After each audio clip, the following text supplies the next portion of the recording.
స్తోత్రం చదువుకుంటే గురుగ్రహం శక్తి పొందేస్తుంది. రోజు ఒకసారి దక్షిణామూర్తి స్తోత్రం చదివారనుకోండి చాలు, అంతే. ఆడవనివ్వండి, మగనివ్వండి, పిల్లలవనివ్వండి, ప్రయోజకులు అవుతారు, చక్కగా ఉంటారు. ఏమి పెద్ద ఇబ్బంది పడిపోయి భయంకరమైన స్థితిలోకి వెళ్ళిపోకుండా కాపాడుతుంది దక్షిణామూర్తి స్తోత్రం. అంత గొప్పది. దక్షిణామూర్తి దక్షిణాన్ని ఎందుకు చూస్తాడంటే ఆయన మృత్యుంజయుడు. ఆయన ఉత్తరాన్ని కూర్చుని దక్షిణాన్ని చూస్తాడు. మృత్యువును గూర్చినటువంటి భయము లేనివాడు ఆయన.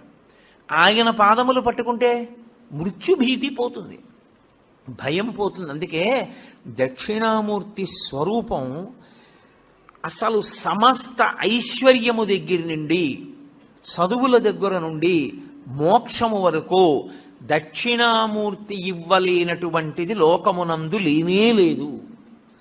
అసలు మీకు నేను ఒక గొప్ప రహస్యం చెప్తాను.